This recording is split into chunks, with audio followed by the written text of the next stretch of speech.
राष्ट्रघाती MCC pass गर्ने विदेशी एजेन्टहरूलाई हामी हतियार मात्रै होइन अब टोल टोलबाट कालो मसो लगाएर हामीले सुरु गर्ने बेला आएको छ। देशको हित विपरीत राष्ट्रघाती एमसीसी संसदबाट कुनै पनि हालतमा पेश हुन दिँदैनौ भन्दै कोड्किए एमाले नेता लीलामणि पोखरेल। एमसीसीलाई नेपाललाई कसै पनि हालतमा भिडाएर छोड्ने अमेरिका नेताहरूको निर्णय। महाकाली बेच्ने दलाली नेताहरू अहिले एमसीसी ल्याउन अगाडि सर्केका छन् भन्दै कोड्किए झपट रावल। प्रदेश नम्बर 2 को अधिवेशनबाट सर्वसम्मत नेतृत्व चयन गर्न निधिले गरे देउवासँग यस्तो छलफल। ओलीको टिके सल्लाहकार नबन्ने एमाले नेता भीम रावलको घोषणा। सर्वदलीय बैठकमा एमालेको न्यू काङ्ग्रेससँग छलफल हुन सक्ने माधवसँग बस्न नसक्ने एमाले अध्यक्ष ओलीको निर्णय। संसदमा जारी अवरोध विषयमा छलफल गर्न प्रधानमन्त्री देउवाद्वारा बिहानै सर्वदलीय बैठकको आह्वान। प्रचण्ड र नेपाल प्रवृत्ति विरुद्ध घन ठोक्न कार्यकर्ताहरूलाई एमाले महासचिव ईश्वर पोखरेलको निर्देशन। राष्ट्रिय राजनीति काङ्ग्रेस एमाले गरी 2 कितामा विभक्त छ, भुरे पार्टीहरूको कुनै मान्यता छैन भन्दै कड्किए एमाले नेता। 1579 मत गन्दा पहिलो नम्बरमा संसार कोइराला चुनिए भने दोस्रो नम्बरमा एनपी साउ चुनिए। दर्शकबिन अब सुन्नुहोस् पुरा समाचार।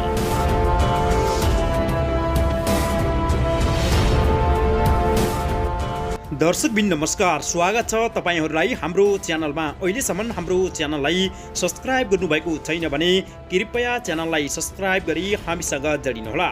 24 घण्टा नयाँ ताजा र फरक खालका समाचार सुन्न पनि नछुट्नुहोला।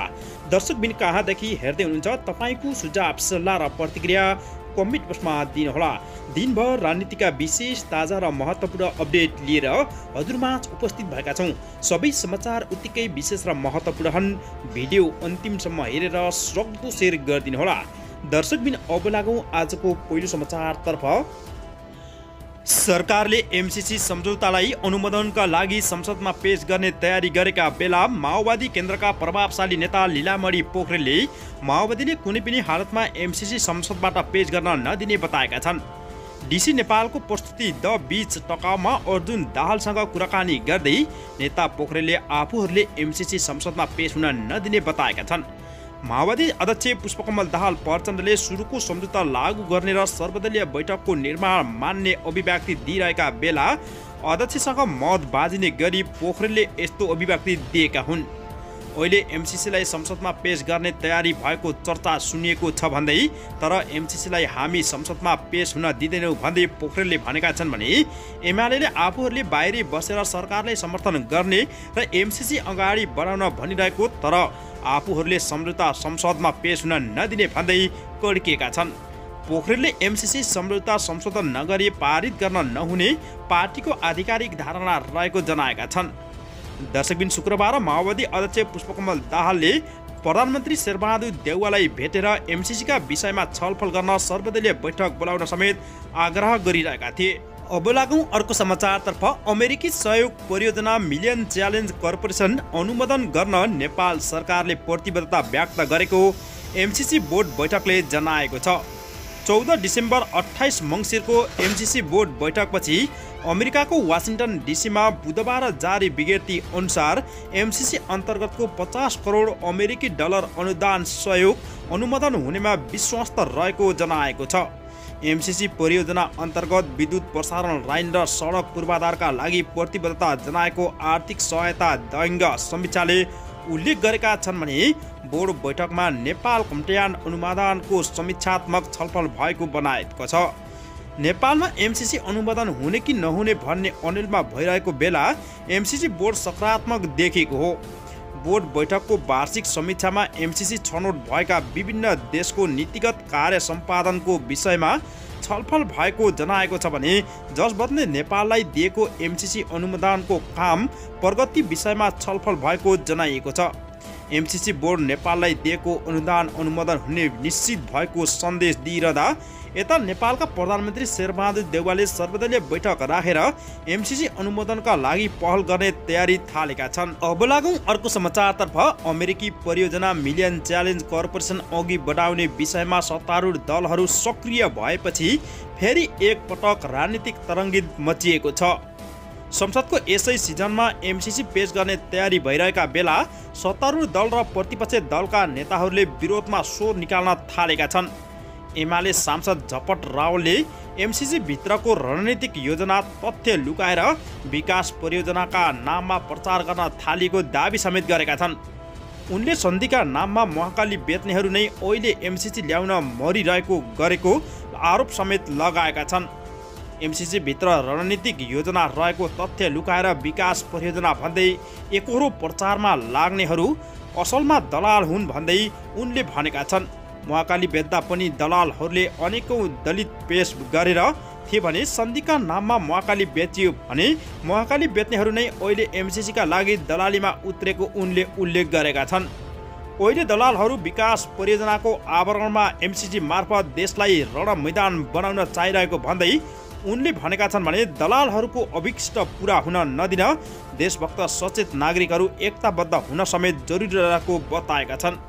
अब लागौं अर्को समाचारतर्फ। नेपाली कांग्रेसको नेता विमलेन्द्र निधिले प्रदेश नम्बर 2 को अधिवेशनबाट सर्वसम्मत नेतृत्व चयन गर्ने विषयमा सभापति एवं प्रधानमन्त्री शेरबहादुर देउवासँग भेटेर छलफल गरेका छन्। प्रधानमन्त्री देउवालाई भेट्न उनी हिजो शनिबार बालुवाटार पुगेका हुन् भने भेटमा निधिले कांग्रेस प्रदेश नम्बर 2 को संसदीय दलका नेताहरू समेत रहेका रामसरोज यादवलाई सभापतिमा समर्थन गर्नका लागि आग्रह गरेका छन्। सभापतिको दोस्रो चरणको निर्वाचनमा देउवालाई आफूले समर्थन गर्ने निर्णय गर्दा प्रदेश नम्बर 2 को संसदीय दलका नेता रामसरोज यादव पनि सँगै रहेको स्मरण गराउँदै निधिले उनी सिनियर नेता भए पनि भएको समर्थनमा गर्नुपर्ने तर्क अघि सारेका छन्। प्रदेश नम्बर 2 को सभापतिका लागि यादवले उम्मेदवारीको घोषणा गरेका छन् भने यस्तै अर्का नेता कृष्ण यादवले पनि उम्मेदवारी घोषणा गरेका छन्। कृष्णले सभापति देउवाको समर्थनमा आफूले उम्मेदवार भएको बताउँदै आएका छन् भने सभापति देउवाको यस विषयमा कृष्ण यादवसँग कुराकानी गर्ने बताएको निधिले जानकारी समेत दिएका छन्। अब लागौं अर्को समाचारतर्फ। नेकपा एमालेका वरिष्ठ नेता डाक्टर भीम रावलले पार्टीको सल्लाहकार पद अस्वीकार गरेका छन्। महासचिव शङ्कर पोखरेलले रावललाई अमृत बोहराको अध्यक्षतामा रहेको केन्द्रीय सल्लाहकार परिषदको सदस्य अर्थात् पार्टीको सल्लाहकारको जिम्मेवारी दिएको बताएका बेला भीम रावले त्यसको खण्डन समेत गरेका छन्। उनले अध्यक्ष केपी शर्मा ओलीप्रति सङ्केत गर्दै टिके प्रणालीबाट आफू सल्लाहकार नबन्ने स्पष्ट पारेका छन्। दर्शकबिन आपत्तिजनक र भीम रावलले भनेका छन् भने यसले टिके प्रणाली जनताको बहुदलीय जनवाद र लोकतान्त्रिक मान्यताको विपरीत भएको भन्दै अध्यक्ष ओलीसँग 10औं महाधिवेशनमा प्रतिस्पर्धा गरेका भीम रावलले केन्द्रीय सदस्य पद पनि अस्वीकार गरेका थिए। अब लागौं अर्को समाचारतर्फ। नेकपा एकीकृत समाजवादी पार्टीका अध्यक्ष माधव कुमार नेपाल पनि सहभागी हुने भएपछि प्रधानमन्त्री शेरबहादुर देउवाले बोलाएको सर्वदलीय बैठकमा नेकपा एमाले नजाने भएको छ। प्रधानमन्त्री देउवाले संसदमा जारी अवरोध, अमेरिकी सहायता परियोजना एमसीसी लगायतका विषयमा छलफल गर्न आज आइतबार बालुवाटारमा सर्वदलीय बैठक बोलाएको छ भने आफूहरूले मान्यता नदिएका दलहरू बैठकमा उपस्थित भएदेखि आफूहरू कसैले बैठकमा नजाने निर्णय गरेको एमाले महासचिव शङ्कर पोखरेलले बताएका छन्। यही 6 गते बस्ने भनिएको प्रतिनिधि सभाको बैठकमा सरकारले एमसीसी पेश गर्ने तयारी गरेको छ भने यसअघि नै सबै दलसँग सहमति जुटाउन देउवाले सर्वदलीय बैठक आयोजना गरेका छन्। बैठकको बारेमा शुक्रबार देउवाले माओवादी केन्द्रका अध्यक्ष पुष्पकमल दाहाल प्रचण्डसँग परामर्श गरेका थिए भने यसअघि सभामुख अग्निप्रसाद सापकोटाले बोलाएको सर्वदलीय बैठकमा पनि एमाले सहभागी भएको थिएन। अब लागौं अर्को समाचारतर्फ। नेकपा एमालेका महासचिव शङ्कर पोखरेलले नेकपा माओवादी केन्द्रका अध्यक्ष पुष्पकमल दाहाल प्रचण्ड र नेकपा एकीकृत समाजवादी पार्टीका अध्यक्ष माधव कुमार नेपाललाई अवसरवादीको संज्ञा दिएका छन् भने आगामी निर्वाचनमा उनीहरूको विरुद्ध प्रविधि विरुद्ध घन ठोक्न पनि उनले कार्यकर्ताहरूलाई आग्रह गरेका छन्।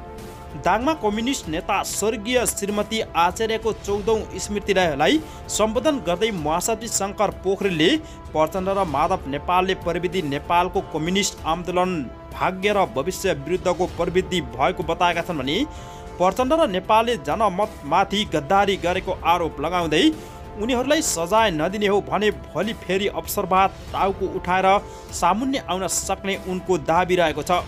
महासचिव शङ्कर पोखरेलको भनाइअनुसार त्यसैले यस प्रकारको दक्षिणपन्थी अवसरवादीमाथि विजय हासिल गर्न जरुरत रहेको बताएका छन्। नेकपा एमालेलाई अनुशासित र अराजकविहीन पार्टीको रूपमा विकास गर्न चाहेको बताउँदै उनले सबै पार्टीमा भएका देशभक्त कार्यकर्ताहरूलाई नेकपा एमालेमा सम्मानित हुन आग्रह समेत गरेका छन्। अब लागौँ अर्को समाचारतर्फ। नेपाली काङ्ग्रेसको 14औं केन्द्रीय महाधिवेशन अन्तर्गत खुल्लातर्फ केन्द्रीय सदस्यहरूको मतगणना जारी रहेको थियो भने 1579 मतगणना डाक्टर संसार कोइरालाले 1331 मत ल्याए पहिलो नम्बर अग्रता लिएका छन्।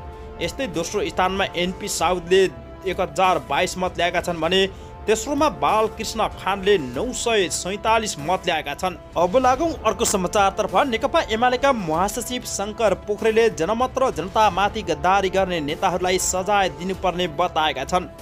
तुलसीपुर उपमहानगरपालिका वडा नम्बर 11 मा हिजो शनिबार आयोजित दङ्गाली कम्युनिस्ट नेता स्वर्गीय श्रीमती आचार्यको 14औं स्मृति सभालाई सम्बोधन गर्दै महासचिव शङ्कर पोखरेलले नेकपा माओवादी केन्द्रका अध्यक्ष पुष्पकमल दाहाल प्रचण्ड र नेकपा एकीकृत समाजवादीका पार्टीका अध्यक्ष माधव कुमार नेपाललाई कम्युनिस्ट विरोधी तथा अवसरवादी भएको संज्ञा दिएका छन्।